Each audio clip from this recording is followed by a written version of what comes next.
माध्यमातून ज्या काही सामान्य लोकांच्या पैशाची चोरी होती आहे म्हणजे भ्रष्टाचार होतो त्याच्याबद्दल काही खुलासा मी केला होता आणि तो खुलासा केल्यानंतर ज्याच्यामध्ये MSRD असेल, मोपलवारांचा विषय असेल, त्याच्याबरोबर MSIDC आणि इतरही जे काही मुद्दे ज्याच्यामध्ये समाज कल्याणापासून इतरही मुद्दे जे मांडले होते ते सगळे मुद्दे आम्ही EOW, लोकायुक्त, गव्हर्नर या सगळ्या लोकांना त्या ठिकाणी दिलेले आहेत। आता सुद्धा तुमच्या समोर जो मुद्दा मांडत आहे तो आहे 2500 कोटीच्या भ्रष्टाचाराचा। पण हा भ्रष्टाचार कुठं झाला? तो झाला तर कॉन्ट्रॅक्ट भरतीच्या बाबतीत। तर तुम्ही जर बघितलं 20 ऑक्टोबर 2023ला जेव्हा आम्ही युवा संघर्ष यात्रा सुरू केली होती आणि कॉन्ट्रॅक्ट भरतीच्या विरोधात या महाराष्ट्रामध्ये वातावरण निर्माण झालं होतं, त्याला दबून देवेंद्र फडणवीस साहेबांनी 20 ऑक्टोबरला 2023ला असं जाहीर केलं होतं की आम्ही कॉन्ट्रॅक्ट भरतीचा जो GR आहे तो रद्द करतो।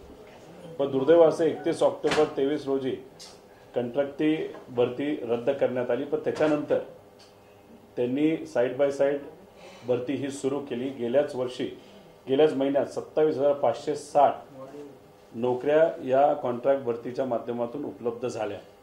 6,242 कोटीचा खर्च याच्यातून करण्यात आला। त्याला महिला बाल विकास, BMC, सहकार, PCMC, आरोग्य असे सगळे आपण जर खोलामध्ये गेलो ज्याच्यामध्ये आरोग्यापासून सगळेच आहे। आता महिला व बाल विकासमध्ये 4,154 जागेसाठी 450 कोटीचा खर्च केला। 11 कंपनी टेंडर भरलं पण 8 कंपन्या या टेक्निकली त्यांना डिस्क्वालिफाय करण्यात आलं।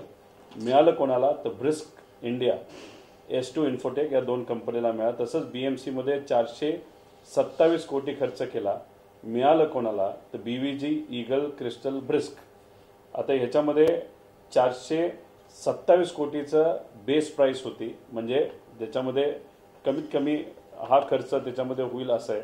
पण गेलं 540 कोटीला 15% जास्त। सहकार वस्त्र उद्योगमध्ये सुद्धा 14% अधिकचे पैसे त्याच्यामध्ये दिले। PCMC मध्ये 250 जागेसाठी 61 मिळालं कोणाला? ब्रिस्क आणि क्रिस्टल।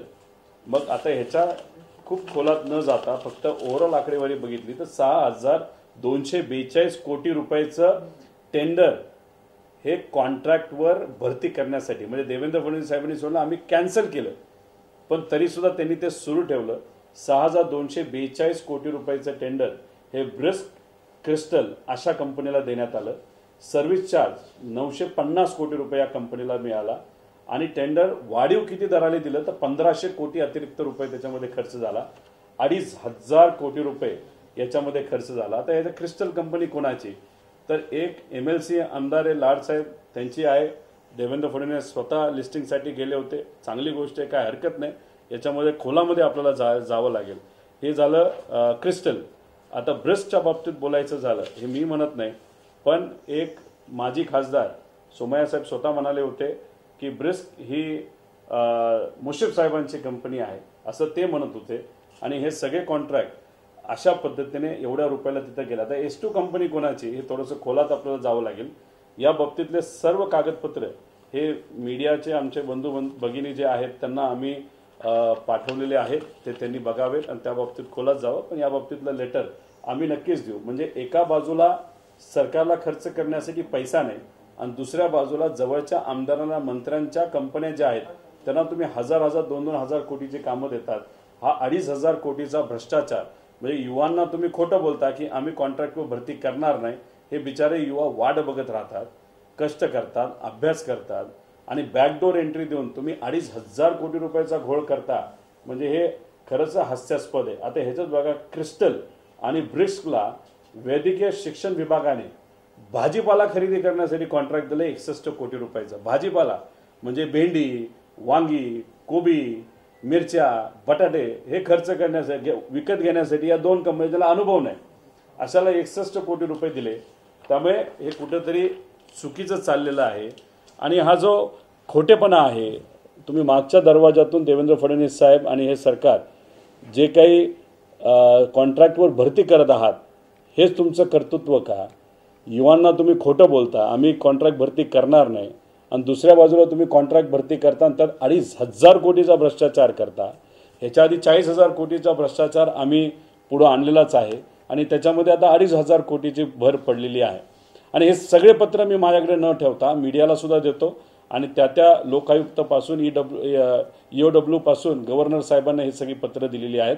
आता हा झाला विषय याचा, पण पुढच्या काही दिवसांमध्येच MIDC मध्ये जमिनीच्या बाबतीत जो भ्रष्टाचार झाला आहे तो नक्कीच मी पुढे आणणार आहे पुराव्यासकट.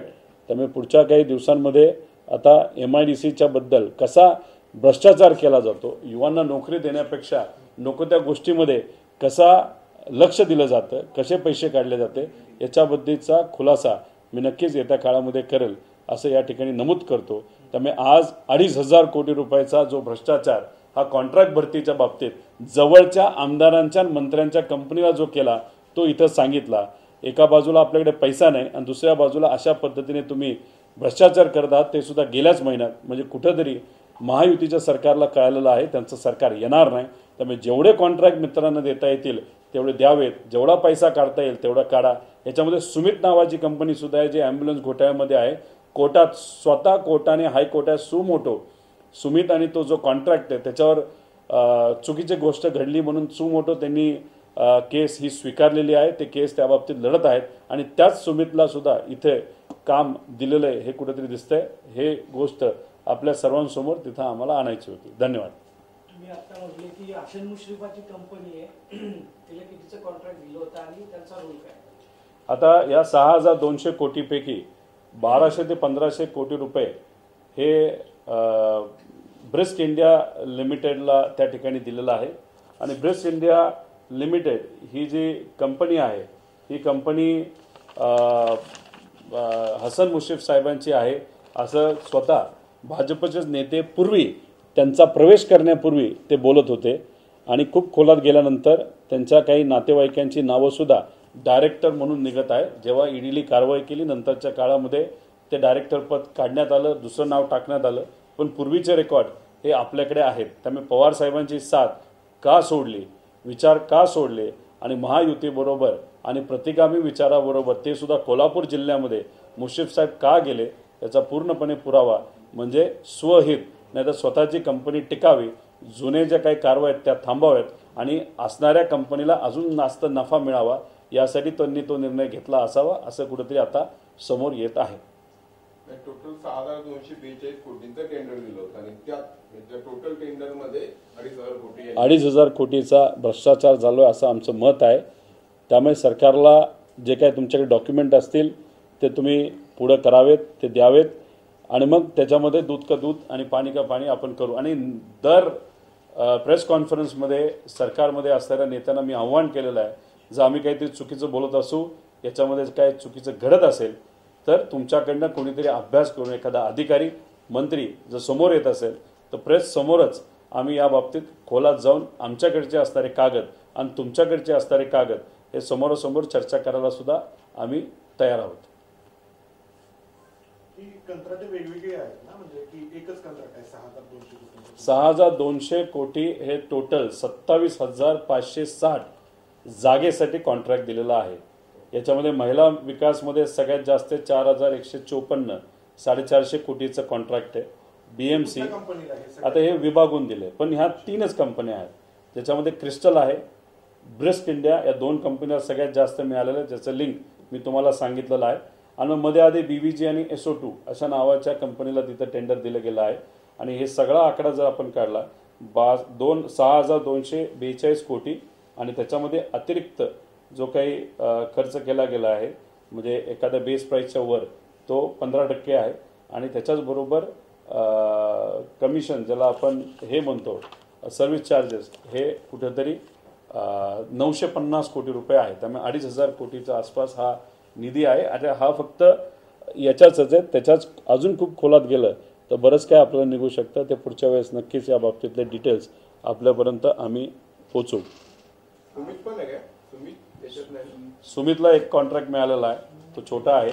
ॲम्ब्युलन्स घोटाळ्याचा विषय तुमच्या सगळ्यांच्या मदतीने जेव्हा जास्तीत जास्त चर्चेत आला तेव्हा कुठेतरी ते कमी झालेले. PCMC 250 जागेचं 61 कोटी रुपयाचं जे टेंडर होतं ते सुमितली भरलं होतं, पण सुमितला ते टेंडर मिळालेलं नाही. ब्रिस्क आणि क्रिस्टल या 2च कंपनीला ते टेंडर मिळालेलं आहे. त्यामुळे हिचं ब्रिस्क आणि क्रिस्टल याच्यातच हे 6,242 कोटी रुपये हे विभागले गेले, ज्याच्यामध्ये प्रत्येक कंपनीने त्याच्यामध्ये कमीत कमी एक कुठेतरी अतिरिक्त 1,250 रुपये कमवले. म्हणजे महायुतीबरोबर जाण्याची जी काही बक्षीस आहे ते कुठेतरी ब्रिस्क इंडियाचे जे कोणी मालक असतील, डायरेक्टर असतील, त्यांना तसंही 1,200 कोटी रुपये मिळालेले आहेत. समाज कल्याणच्या अंतर्गत त्यांना जे टेंडर मिळालं होतं त्याच्यातसुद्धा 350 कोटी रुपये मिळालेले होते. ते कसं झालं, काय झालं हे मी आपल्या सर्वांना सांगितलेलं आहे. म्हणजे आर्थिक दृष्टिकोनातून आपण जर बघितला तर नक्कीच फायदा नेत्यांना महायुतीबरोबर गेल्यानंतर झालेला आहे. सामान्य लोकांना नाही झाला हे आपल्या सगळ्यांना माहितीच आहे. पण हे नेते कशा पद्धतीने काम करतात हे आता आपल्या सर्वांना बघायला मिळालेलं आहे. आणि महायुतीकडे जाणारे जे नेते आहेत बहुतांश हे विचारासाठी जात नसत, फक्त स्वहितासाठी आणि आपल्या परिचयाच्या आणि मित्रपरिवाराच्या ज्या कंपन्या आहेत त्यांना नफा मिळावा यासाठीच ते गेलेले दिसत आहेत. याच्यामुळे ही जी काही भरती करण्यात आली तर हेच जर सरकारी भरती झाली असती तर त्या लोकांना नोकऱ्या मिळाल्या असत्या का? म्हणजे काय 100%. आता याच्यामध्ये आपण जो वाद घातला होता, नाही तर ज्याचा अधिवेशनामध्ये सुद्धा मी स्वतः आणि काही आमदारांनी विषय मांडला होता, आणि प्रेशर युवा संघर्ष यात्रेचं जे झालं होतं, कारण पुण्यात मी स्वतः काही क्लासेसला भेटलो होतो, युवा पिढी अक्षरशः या कॉन्ट्रॅक्ट भरतीच्या विरोधात होती. आणि ते वातावरण इतकं गरम झालं होतं की लाखोचे, जसं काही प्रमाणात डायरेक्ट नाही पण इनडायरेक्टली बांगलादेशमध्ये जसं विद्यार्थ्यांचा आक्रोश झाला होता तसाच आक्रोश महाराष्ट्रामध्ये होईल अशी चर्चा जेव्हा सुरू झाली तेव्हा 20 ऑक्टोबर 2023ला देवेंद्र फडणवीसांनी पत्रकार परिषदेच्या माध्यमातून सांगितलं की आम्ही हा कॉन्ट्रॅक्ट भरतीचा जो हे आहे GR आहे तो मागे घेतोय. आणि 31 ऑक्टोबर 2023 रोजी कॉन्ट्रॅक्ट भरतीचा GR हा मागे घेण्यात आला. पण मित्रांना सहकार्य करण्यासाठी, आमदारांना, नेत्यांना सहकार्य करण्यासाठी GR मागे घेऊन सुद्धा 6,200 कोटी रुपये हे याच कॉन्ट्रॅक्ट कंपनीला बॅकडोर एंट्री देऊन त्यांना काम दिलं असं आपल्याला म्हणावं लागेल. म्हणजे GR मागे घेतला असला तरी यांना काही फरक पडत नाही. मित्रांच्या कंपनीला काम देण्यापासून, रोखण्यापासून कुणी थांबवू शकत नाही असं दिसतं. नाही, या कॉन्ट्रॅक्टमुळं भरपूर पैसे जे ते भ्रष्टाचार झाला तुम्ही म्हणताय. आणि आता आमदारांच्या आमदार निधीला कात्री लावली जाते लाडक्या बहिणीसाठी, तर मग हे कसं आहे? एक तर लाडकी बहीण योजना आहे, त्याचा विरोध आम्ही करत नाही.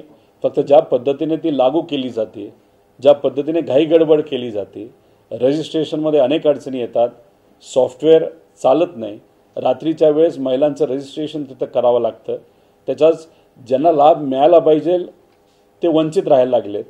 ज्यांना ठराविक लोकांना तर पैसे आणि बरंच काय आर्थिक परिस्थिती चांगली असताना सुद्धा त्यांना त्या यादीमध्ये, लाभ मिळण्याच्या यादीमध्ये त्यांचं नाव आलेलं आहे. तर मग आमचं असं म्हणणं आहे की घाई गडबडीने करण्यापेक्षा, ठीक आहे, लोकसभेचा निकाल तुमच्या विरोधात गेला असला तरी हा पैसा लोकांचा आहे, लागू करत असताना नीट करावी आणि त्याची व्याप्ती वाढावी. त्याच्यामध्ये जे काही निकष तुम्ही टाकलेले आहेत ते निकष थोडेसे शिथिल करावे. आणि कॉपी करताय तुम्ही, मध्य प्रदेशची कॉपी केली असली तर ती नीट करून ती व्याप्ती वाढवा. आता महाविकास आघाडी सरकार आल्यानंतर ही योजना काय आम्ही थांबू असं नाही, उलट याची व्याप्ती कशी आम्हाला वाढवता येईल याचा विचार आमचे नेते आणि त्यावेळेचं सरकार नक्कीच करेल असा विश्वास मला तरी आहे. पण मग हा जो खर्च आहे तो तुम्ही PWDच्या कॉन्ट्रॅक्टरला पैसे देत नाही, कामं तिथं होत नाहीत, कामं आज अनेक अशी प्रलंबित पडलेली आहेत. तुम्ही ग्रामविकासचा निधी वळवलेला आहे, तुम्ही इतर योजनेचा निधी वळवलेला आहे, तुम्ही तिथं जे स्वस्त धान्य दुकान आहेत तिथं बरेच दिवस तुमचं सॉफ्टवेअर बंद आहे. मग कुठेतरी तुम्ही बऱ्याच इतर योजना थांबवल्या. डोल म्हणजे संजय गांधी योजनेचा पैसा हा अजूनपर्यंत लोकांना मिळत नाही, घरकुलचा पैसा तिथं मिळत नाही, केंद्र सरकारने घरकुलचं टार्गेटसुद्धा अजूनपर्यंत दिलेलं नाही. तसं पत्र आम्ही सुप्रियाताईंना दिलं, सुप्रियाताईंनी ग्रामविकास केंद्रीय मंत्र्यांना तिथं दिलं. मग ह्या ज्या योजना आहेत तुम्ही थांबवल्यात आणि फक्त याच्यावरच तुमचा कुठेतरी भर आहे. आणि नेते म्हणून तुम्ही जे आता यात्रा काढत आहात, समजा अजितदादा पक्षाने जी यात्रा काढली गुलाबी यात्रा, त्याच्यामध्ये फक्त फोकस तुमचा याच योजनेवर आहे. पण एकदा जाऊन लोकांना विचारा तुम्ही, शेतकरी म्हणून काय अडचणी आहेत, युवा म्हणून अडचणी आहेत. आता दादा एका शेतामध्ये गेल्यानंतर एका महिलेशी बोलत असताना विचारलं की मुलगा काय करतो, त्यांनी स्वतःहून सांगितलं गेले 2-3 वर्ष माझ्या मुलाला नोकरी नाही, डिग्री घेऊन सुद्धा. अरे ते सुद्धा ऐका. तुम्ही कपाशीच्या शेतामध्ये गेलेला आहात, गेले 5 वर्ष कपाशीचे काय भाव आहेत हे तरी तुम्ही लोकांना तिथं विचारा. पण ह्या गोष्टींकडे दादांचं तिथं लक्ष लागत नाही. आणि मग दुसऱ्या बाजूला लपून मोठ्या नेत्यांना तिथं काम दिलं जातं, आमदारांना पैसे दिले जात नाही. आणि मग हे कुठंतरी भ्रष्टाचार तिथं सुरू आहे. आता तुमच्या मदतीने MSIDCचा जो विषय आम्ही मांडला, आम्हाला आता कळते की ती कामं आता स्लो झालेली आहेत.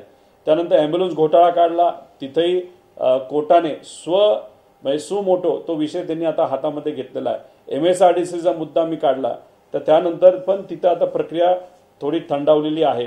त्यामुळे आपल्या मदतीने काय होतंय तर जो ट्रेजरीचा पैसा आहे, जो सामान्य लोकांचा पैसा आहे, जो असाच उत्मात करून तो पैसा नेत्यांकडे जाऊन पार्टीकडे जाऊन परत तो इलेक्शनच्या मध्ये एका विचाराच्या विरोधात, म्हणजे महायुतीचे लोक जे लोकसभेला 2-3 हजार कोटी रुपये खर्च झाले असावेत अशी आता चर्चा आहे. कारण का प्रत्येक मतदारसंघामध्ये कमीत कमी 60 कोटी ते 70 कोटी खर्च झाला आहे.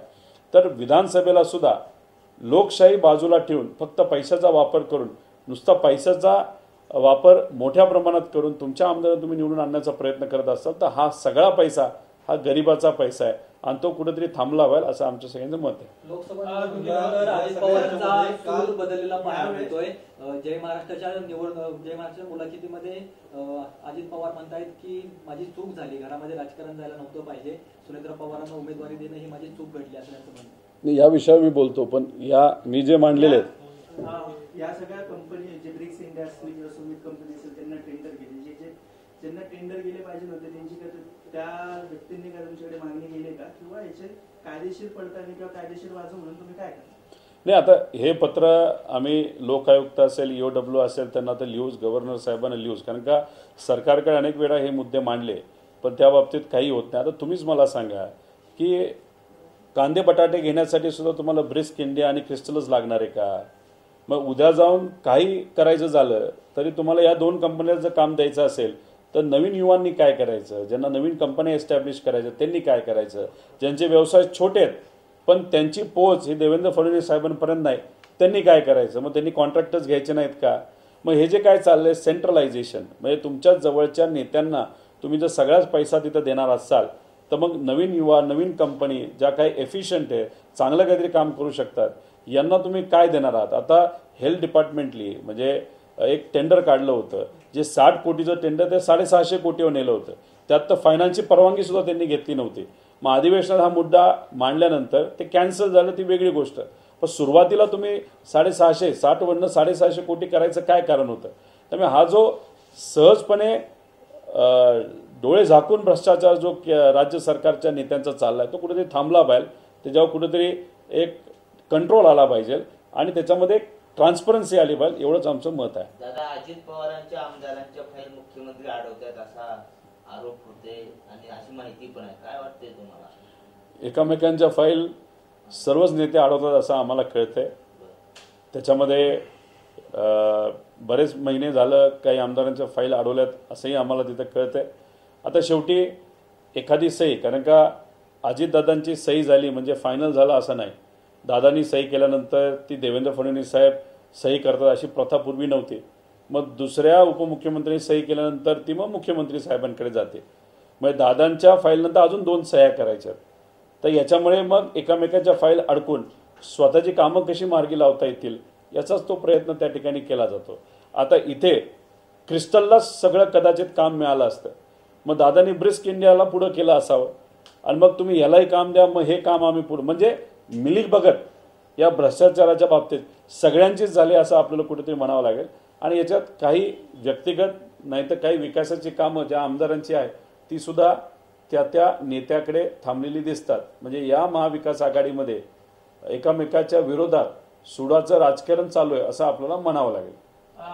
30,000 कोटीचे जे सिमेंट रस्ते आहेत त्याचं कॉन्ट्रॅक्ट काढलं जातं 6,000 किलोमीटरचा. याच्यात काय वाटते तुम्हाला? आचारसंहिता लागेल आता, याची टेंडरिंग पद्धत, हे सगळे पैसे कुठे जाणार? PWDची जी पूर्वी कामं दिली गेली आहेत, जी आता अर्धवट झालेली आहेत, पूर्ण होत नाहीत, ज्याच्यामध्ये बिल्डिंग आहेत, ज्याच्यामध्ये रोड आहेत, तिथं असणाऱ्या जे काही कॉन्ट्रॅक्टर आहेत, छोटे मोठे कॉन्ट्रॅक्टर, ते पार आता आत्महत्या करतो असं म्हणायला लागलेले आहेत. मग एखादं काम आम्ही मंजूर करून आणलं असेल आणि ते पूर्णच होणार नसेल तर त्याचा फायदा सामान्य लोकांना कधी होणार? मग जी कामं आहेत तीच अर्धी 35,000 कोटीची अजून बाकी आहेत. आता हे नवीन टेंडर तुम्ही का काढतायत? आता या सरकारला एक वेगळी सवय लागलेली आहे, जी आपण पॉवर मिनिस्ट्रीमध्ये सुद्धा आहे, जी देवेंद्र फडणवीस साहेबांकडे पूर्वी 10-10 कोटी 5-5 कोटीची कामं दिली जात होती, जे छोटे कॉन्ट्रॅक्ट हे एफिशियंटली कामं करत होते. आता देवेंद्र फडणवीस साहेबांच्या विभागाने काय केलं आहे, RDSSच्या जे काही कामं आहेत त्याची टेंडर जिल्हानिहाय काढलेले आहेत आणि जिल्हानिहायमध्ये कुणी आंध्राची कंपनी, कुणी गुजरातची कंपनी, अशा पद्धतीने त्यांनी जिल्हानिहाय 60-60, 70-70, 80-80 ते 200-200 कोटीची कामं दिली. या मोठ्या कामं देण्याचं कारण असं असतं की त्यांना संपर्क लगेच साधता येतो, एखाद्या खोलीमध्ये बसता येतं, एखाद्या हॉटेलमध्ये चर्चा करता येते आणि चर्चा करून जे काही टक्केवारी ठरते ती सहजपणे डिलिव्हर केली जाते. आता एखादं 5 कोटीचं काम दिलं तर मग त्याला बोलवा, त्याच्याकडनं पैसे काढा, याच्यापेक्षा एखाद्याला 500 कोटीचं काम दिलं तर ते सोपं असतं. त्यामुळे आता हे 6,500 किलोमीटरचे जे 30,000 कोटीचे काम आहे ती सुद्धा हे पॅकेज काढते. 500 कोटीचं, 200 कोटीचं, 100 कोटीचं, जसं MSIDC मध्ये झालं, जे आम्ही हाणून पाडलं. 44,000 कोटी रुपयाचं पॅकेज काढलं होतं, ज्याच्यामध्ये एका एका कंपनीला 100 ते 200 कोटी रुपयाची कामं दिली गेली होती. म्हणजे त्यांना बोलवणं सोपं. एकाला बोलवलं तर 200 कोटीचं काम असेल, नाही तर 500 कोटीचं काम असेल, त्या 10% यांना खायचंय तर डायरेक्ट एकाच व्यक्तीकडनं 50 कोटी घेतलेले बरं 20 लोकांपेक्षा. असं कुठेतरी या सरकारमध्ये आता हे सुरू आहे. आणि जे MSIDCने काढलं, ज्याच्यामध्ये 12,000 कोटीचा भ्रष्टाचार झाला असं आम्ही म्हणतो, तर आता ही कामं PWD सुद्धा करत होती. पण मग PWDकडे ही कामं काढून MSIDCकडे देऊन, जिथं मनुष्यबळच नाही अशानं 44,000 कोटीची कामं द्यायचं कारण काय? तीच गोष्ट आता या 35,000 कोटीमध्ये होईल, ज्याच्यात 10% तरी कमीत कमी मलिदा इथं काढला जाईल, ज्याच्यातून 3,500 कोटी या विधानसभेच्या इलेक्शनला महायुतीच्या नेत्यांच्या नाहीतर पार्टीकडे जातील अशी अपेक्षा या सर्व महायुतीतल्या नेत्यांची असावी असं आम्हाला वाटतं. गणपतीमध्ये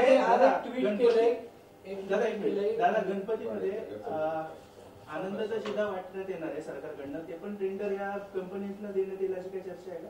असं बघावं लागेल. पण आता ही प्रेस कॉन्फरन्स झाल्यानंतर त्या बाबतीत ते नक्कीच दक्षता घेतील, ते काळजी घेतील.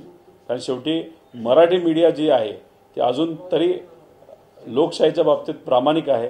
त्यामुळे हे मुद्दे जेव्हा तुमच्या माध्यमातून सोशल मीडियावर येतात तेव्हा तिथं असणाऱ्या अधिकाऱ्यांना कुठेतरी भीती वाटते, कारण त्यांनाही माहिती आहे की 2 महिन्यानंतर सरकार बदलणार आहे आणि सरकार बदलल्यानंतर हे जे काय काळंबेरं केलेलं आहे ते आम्ही बाहेर काढू आणि तिथे असणारे नेते असतील नाही तर अधिकारी असतील त्यांना आम्ही सत्तेत आल्यानंतर नक्कीच सोडणार नाही, हे सुद्धा या ठिकाणी आश्वासित करतो. आमच्या नेत्यांकडे हे मुद्दे आम्ही दिलेले आहेत आणि इलेक्शन झाल्यानंतर सुद्धा अजून खोलात जाऊन अजून कागद काढून त्यांना देऊ. तलाठी घोटाळा झाला आपण मागे म्हणला होता, तुम्ही एक विखेंना अहवाल देखील पाठवला होता, तो अहवाल काय जाहीर करणार आहे? तो अहवाल माझ्याकडे आहे. तो विखे साहेबांना आम्ही पर्सनल मेसेजच्या मदतीने पाठवलेला आहे. तसंच मला असं कळतं आहे की थोरात साहेबांनी सुद्धा त्यांना हा अहवाल पाठवला असावा. आता हा अहवाल हा धाराशिवचा आहे, अजून एक अहवाल आहे, पण एक त्यातला अहवाल मी फक्त सांगतो, दुसरा अहवाल मी नंतर सांगेल. तर हा धाराशिव जिल्ह्याचा आहे, तिथल्या कलेक्टरली त्यांना पाठवलेला अहवाल आहे. आणि ह्याच्या खोलात जर तुम्ही गेला तर तलाठी भरती ज्या संस्थेने केली त्या संस्थेने तिथं बरंच काय चुकीच्या गोष्टी केलेल्या आहेत असा पूर्ण अहवाल हा तिथं आहे. त्यामुळे आम्ही जेव्हा बोलतो तेव्हा पुरावे सकट बोलतो. त्यामुळे मला एवढंच म्हणायचं आहे, विखे पाटील साहेब माझ्यावर कारवाई करणार होते, मला जेलमध्ये टाकणार होते, असं कुठेतरी वक्तव्य त्यांनी केलं होतं. मी काय हवेत बोलणारा नाही.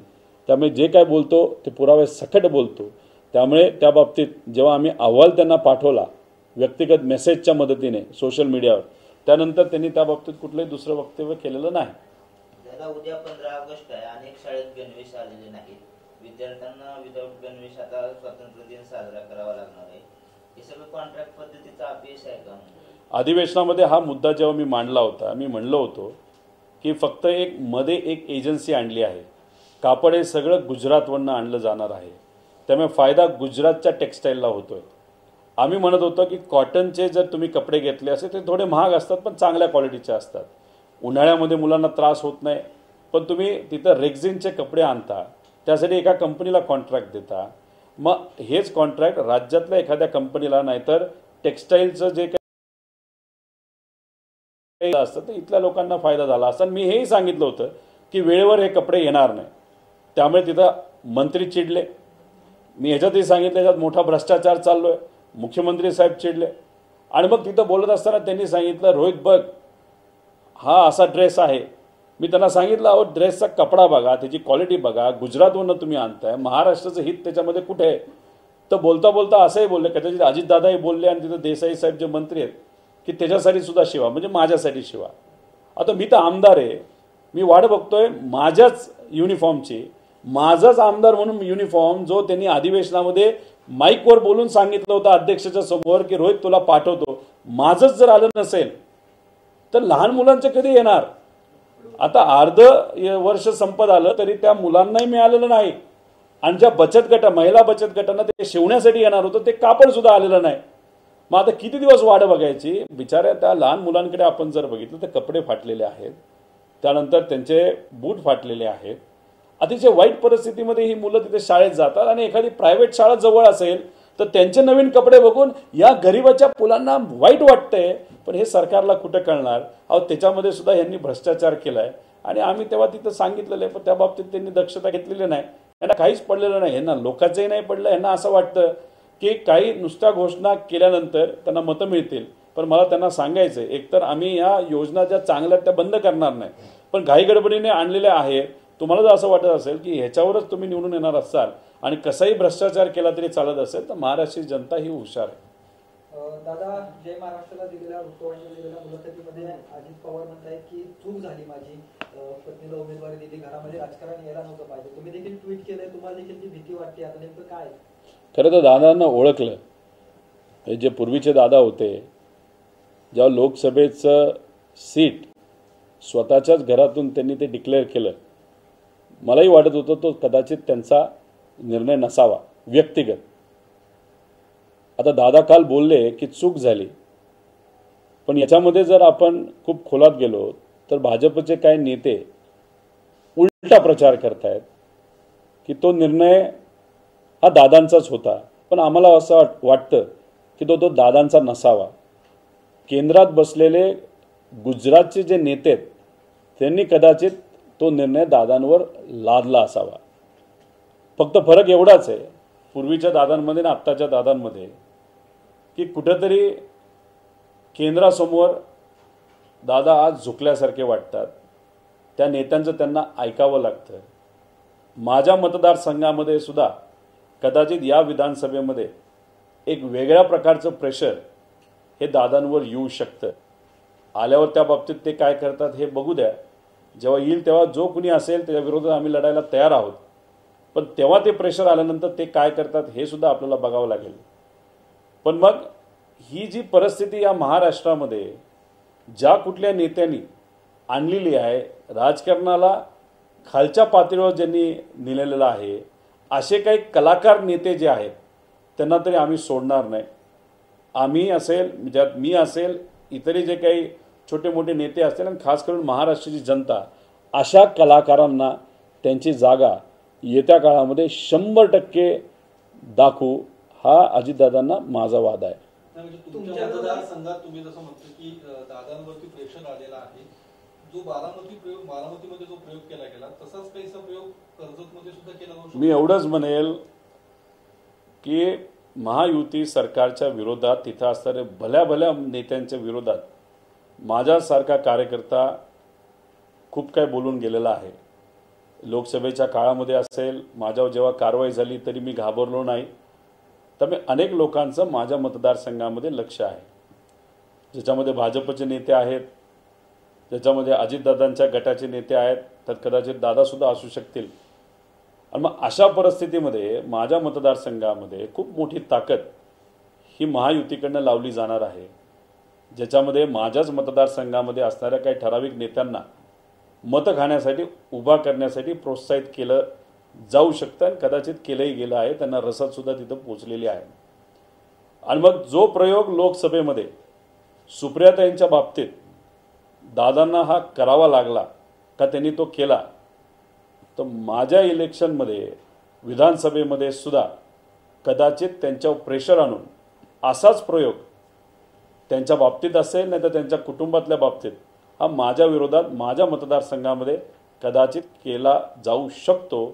अशी चर्चा आहे. चर्चा होण्याचं कारण एवढंच की आता जे सर्वे भाजपकडनं केले जातात, नाही तर अजितदादाच्या पक्षाकडनं केले जातात, त्याच्यामध्ये बरेच ऑप्शन्स आहेत की यांना उभं केलं तर काय.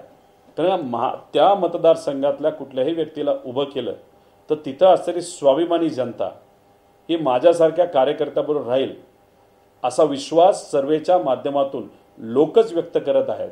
आणि मग अशा परिस्थितीमध्ये एखादा मोठा नेता हा माझ्या विरोधात बाहेरून कदाचित उभा केला जाऊ शकतो आणि तो दादांच्या फार जवळचाही असू शकतो, नाहीतर एखादा भाजपचा असू शकतो, अशी चर्चा आहे. असे सर्वेमध्ये तरी दिसतंय. नेता की कुटुंब कुटुंबाचा आहे. तुम्ही ट्विट केलं त्याच्यामध्ये तुम्ही तसंच असं म्हटलं तिथं सर्वेमध्ये कुटुंबातल्या काही लोकांची नावं ही घेतली जात आहेत, पार्थ आणि जयचं नाव आहे. ज्याच्यामध्ये अजितदादांचं सुद्धा नाव त्या सर्वेमध्ये आज घेतलेलं आपण सर्वजण बघू शकतो. आता येतील नाही येतील तो त्यांचा विषय आहे, पण एकच आहे की माझ्या मतदारसंघामध्ये माझ्याबरोबर तिथे असलेली स्वाभिमानी जनता आणि सामान्य कार्यकर्ते आणि निष्ठावंत पदाधिकारी राहतील, पण ताकद ही खूप मोठ्या प्रमाणात तिथे लावली जाणार. पण आमचा विश्वास कार्यकर्त्यांवर आणि जनतेवर नक्कीच आहे. जेवढी ताकद यांना लावायची त्यांनी लावू द्या.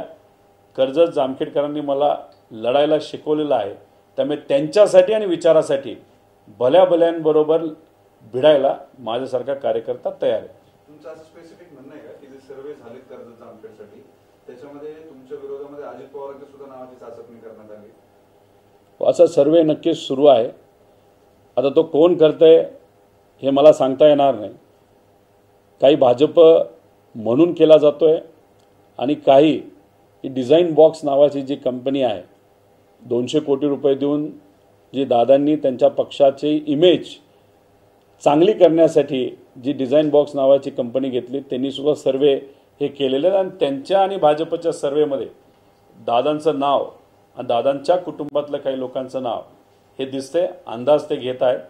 अंदाज घेतल्यानंतर ते जेव्हा इलेक्शनमध्ये जेव्हा उमेदवारी जाहीर करायची असेल तेव्हा ते काय करतात त्यावेळेस त्या ठिकाणी बघू. त्यामुळे किती प्रेशर दादा घेऊ शकतात आणि दादा व्यक्तिगत काय निर्णय घेतात ही येत्या काळामध्ये आपल्याला बघावं लागेल. आणखी कोणाचं नाव आहे कुटुंबाचं? बस आता जेव्हा येईल तेव्हा बघू आपण. पार्थ आणि जय दोघांपैकी कोणाचं आहे? दोघांपैकी सर्वेमध्ये तिघांची नाव आहे. बऱ्याच लोकांची नावं आहेत. त्यामुळे आता जेव्हा सर्वे पूर्ण होईल त्यानंतर आपल्याला तिथं बघावं लागेल. त्यामुळे किती काय ताकद लावायची तेवढी लावा.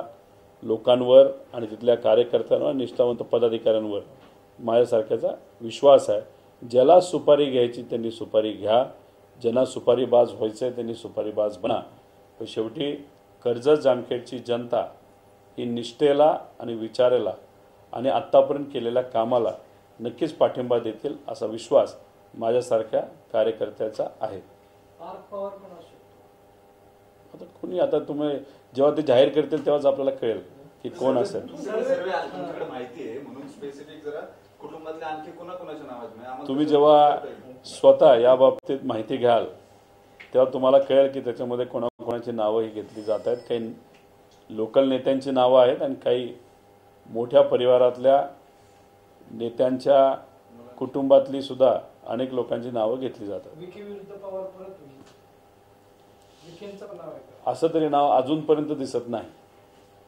तिकडे बारामतीत सुद्धा आता युगेंद्र पवार काल पार्थ पवार म्हणजे की युगेंद्र पवार विरुद्ध अजित पवार अशी लढत बारामतीत होण्याची शक्यता आहे. तसं काय म्हणजे तुमच्याकडून तसं नाव झाले जवळपास विषय नाही. शेवटी हा राजनीतीचा एक भाग झाला की नावं कधी कुणी डिक्लेअर करायची हे आमच्या पक्षामध्ये ठरलेलं आहे. पवारसाहेब त्या बाबतीतलं नाव पुढे करतील. पण मी एकच तुम्हाला सांगतो, लोकसभेच्या काळात पवारसाहेबांनी सांगितलं लोकसभा आपल्याला मनापासून लढायची, पण विधानसभा ही 100% आपल्याला जिंकायची. त्यामुळे प्रत्येक उमेदवार, प्रत्येक मतदारसंघ हा आमच्या सर्वांसाठी अतिशय महत्त्वाचा आहे. योग्य असा अभ्यास करूनच चांगला उमेदवार प्रत्येक नेत्याच्या आणि त्यांच्या उमेदवाराच्या विरोधात महाविकास आघाडीचे सर्व पक्ष देतील असा विश्वास माझ्यासारख्याला आहे. ज्याच्यामध्ये आमच्या पक्षाबद्दल बोलायचं झालं तर सर्वच इलेक्शन आणि सर्वच सभा आम्ही खूप अभ्यास करून तिथं लढणार आहोत, ज्याच्यामध्ये बारामती सुद्धा येतं. अजित पवार सध्या जी स्टेटमेंट्स करतात काल परवापासून त्यांनी रक्षाबंधनच्या संदर्भात सुद्धा स्टेटमेंट केलं, सुनेत्रा बहिणींना सुप्रिया विरोधात उभं करण्याबाबत सुद्धा स्टेटमेंट केलं. ही विड्रॉल सिम्पटम्स आहेत का? काही लोकांचं असं म्हणणं आहे की अजित पवार परतीच्या मार्गावरती लागले, जे सरसकट जे मत येते हे ज्या विड्रॉल सिम्पटम्स आहेत, चुका मान्य करणं, स्वभावाच्या विपरीत जाऊन थेट माध्यमांमध्ये मुलाखतींमध्ये ते जाहीररित्या असं म्हणतात शरद पवार वंदनीय आहेत, तर हे सगळे विड्रॉल सिम्पटम्स आहेत का महायुतीतून? मी एवढंच म्हणेल, दादा जर मनापासून अशा प्रकारे सकारात्मक स्टेटमेंट करत असतील, पण त्यांचा स्वतःचा जर निर्णय तो असेल, नाही तर त्यांचं वक्तव्य असेल जे त्यांच्या मनातून येत असेल, तर चांगली गोष्ट आहे. परत येण्याचे मार्ग नाही तर त्याचा एक मार्ग ते धरतायत असं मला तरी सांगता येणार नाही. शेवटी तो निर्णय पवार साहेबांचाच आहे. पण डिझाईन बॉक्स नावाची जी कंपनी, ज्याला 200 कोटी रुपये दिलेत, त्या डिझाईन बॉक्स नावाच्या कंपनीली सर्वे करून दादांच्या प्रत्येक स्टेटमेंटवर काय कसं असावं आणि स्टेटमेंट कुठलं असावं असं जर लिहून असेल आणि ते स्टेटमेंट दादा जर वाचत असतील, तर मग कदाचित दादा फारच जास्त बदललेत असं आपल्याला कुठेतरी म्हणावं लागेल. हा एक सहानुभूती मिळवण्याचा प्रयत्न असू शकतो अजित पवारांचा, ही जी कंपनी तुम्ही सतत नाव घेताय त्या कंपनीच्या सल्ल्याने असू शकतं. पण दादा जर दुसऱ्याच्या सल्ल्याली जर आज काम करत असतील तर मग आश्चर्याची गोष्ट आहे. राजकारणात काम करत असताना सल्ले घ्यावेत, पण आपल्याला जे योग्य वाटतं तेच आपण तिथं बोलावं आणि त्याच पद्धतीने काम करावं असं मला तरी वाटतं. काही सल्ले दिल्लीकडनं दिले जातात, त्याचं प्रेशर खूप असतं, हे आम्ही मान्य करतो. पण 200 कोटी खर्च करून एखाद्या एजन्सीनी दिलेले सल्ले जेव्हा आपल्याला ऐकावे लागतात आणि आज आपण जेव्हा ऐकतो आणि तसं जर ते करत असतील तर मग खरंच आश्चर्याची गोष्ट आहे. त्यामुळे मग स्वतःचं ओपिनियन, स्वतःचं मतच एखाद्या नेत्याचं राहिलं नाही. बाहेरून एखादी एजन्सी येऊन आपलं मत हे कुठेतरी निर्माण करते असं आपल्याला बोलावं लागतं. मग जेव्हा बाहेरची एजन्सीज सगळं जे सांगतात ते खरं असेल तर मग आपण जे राजकारणात निर्णय घेतो, आपला जो अनुभव आहे त्याचं मग आपण काय केलं असाही प्रश्न निर्माण होतो. नितेश राणेने पुन्हा पोलिसांना धमकी दिली की अशा ठिकाणी पाठवून की बायकोचं पण लागणार. ते नितेश राणे आहेत, त्यांना सागर बंगल्याचा वर्धास्त आहे. जेव्हा पोलिसांना अडचणी असतात तेव्हा एक साधा शब्द सुद्धा ते काढत नाहीत. पोलिसांवर धाक निर्माण करण्यासाठी चुकीच्या पद्धतीचे वक्तव्य नेहमी पोलिसांच्या विरोधात त्यांनी केलेले आहेत. तो त्यांचा अहंकार आहे. 2 महिने जो काय अहंकार त्यांना दाखवायचा तो त्यांनी दाखवावा. मला असंही कळतंय पुढच्या काही दिवसात ते माझ्या मतदारसंघामध्ये येत आहेत. मतदारसंघात या, जे काय करायचं तुम्हाला करा. पण कर्जत आणि जामखेडची जी जनता आहे ती फार हुशार आहे. आध्यात्मिक पगडा माझ्या मतदारसंघाच्या लोकांवर खूप मोठा आहे. तिथं येऊन तुम्ही जर द्वेषाचं राजकारण करण्याचा जर प्रयत्न करणार असाल, तिथं असणारी जनता योग्य असं उत्तर तुम्हाला देतील असाही विश्वास या ठिकाणी मी व्यक्त करतो. जरांगे आणि हाके दोघंही आरक्षणाच्या संदर्भाने शरद पवारांवर टीका करतात. जरांगे असं म्हटलं की शरद पवारांनी मराठा समाजाचं वाटोळं केलंय म्हणून महायुतीकडे आम्ही मागणी करतोय. तर हाके जे आहेत ते हाके म्हटले की जरांगेच्या पाठीमागे शरद पवार आहेत. आता तुम्ही म्हणालेली जी स्टेटमेंट आहे जरांगे पाटलांची तसंच हाकेबाऊंची, या दोन्ही स्टेटमेंट मी तरी काय ऐकलेल्या नाहीत. त्यामुळे त्या दोन्ही स्टेटमेंट आपल्याला बघाव्या लागतील आणि मगच त्याच्यावर एखादं वक्तव्य करणं जास्त उचित ठरू शकतं असं मला वाटतं. सर्वपक्षीय बैठक बोलवल्यावर प्रश्न मिटणार आहे का आरक्षणाचा? पवार साहेबांनी सांगितलंय त्यांना बोलवा. गेल्या वेळेस जेव्हा असं सांगण्यात आलं होतं की आपल्याला मराठा समाजाला आरक्षण द्यायचं आणि त्यासाठी आपण सर्वपक्षीय बैठक घेतली पाहिजे, तेव्हा पवारसाहेब स्वतः त्या बैठकीला आले होते. त्या बैठकीत चर्चा झाली. सरकारने 10% आरक्षण घोषितसुद्धा केलं. आता काँग्रेस आणि राष्ट्रवादीचं जेव्हा सरकार होतं तेव्हा 16% आरक्षण आपण दिलं होतं. ते सदावर्ते जे देवेंद्र फडणवीस साहेबांचे एकदम खास कार्यकर्ते आहेत. देवेंद्र फडणवीस साहेबांना ते देव माणूस असं समजतात तेच कोर्टात जाऊन 16% आरक्षण हे हाणून पाडलं. जेव्हा बैठक झाली 10% आरक्षण दिलं, ते 10% आरक्षण सुद्धा सदावर्तेंनी चॅलेंज केलेलं आहे.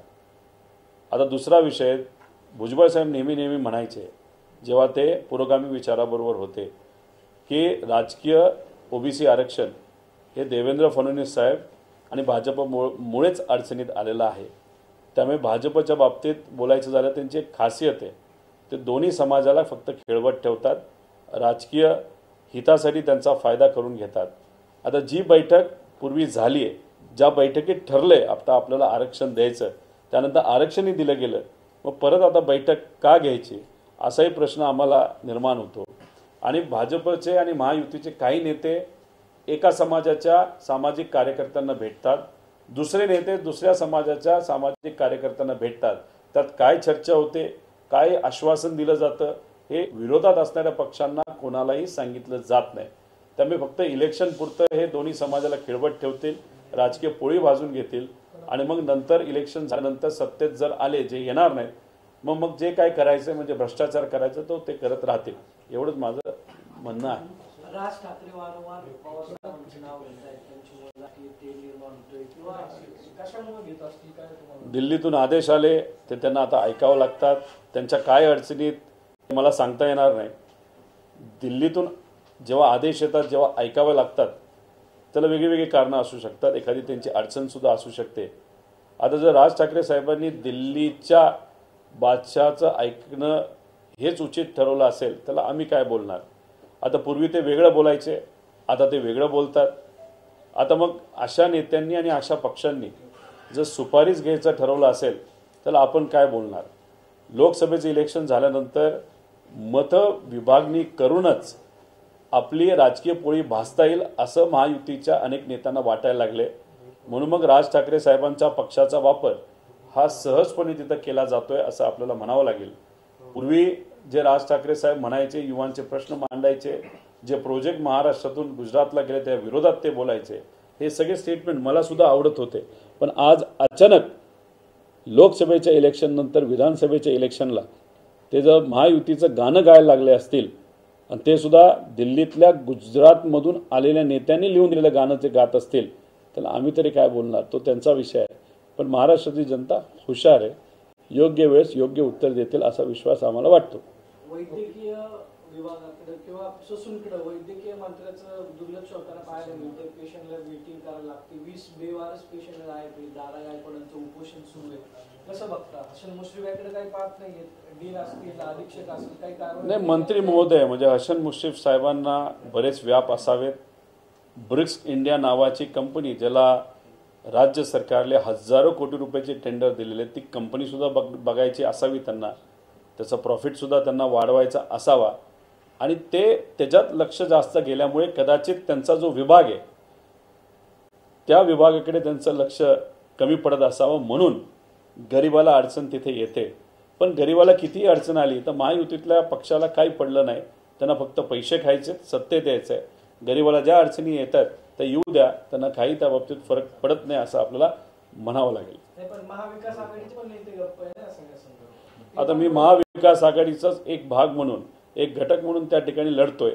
आमचे सुद्धा नेते जेव्हा यात्रा काढतात त्या यात्रेमध्ये सुद्धा ते हे मुद्दे मांडत आहेत आणि मांडत असताना ते काही असे मुद्दे घेतात जे कदाचित मी मांडत नाही.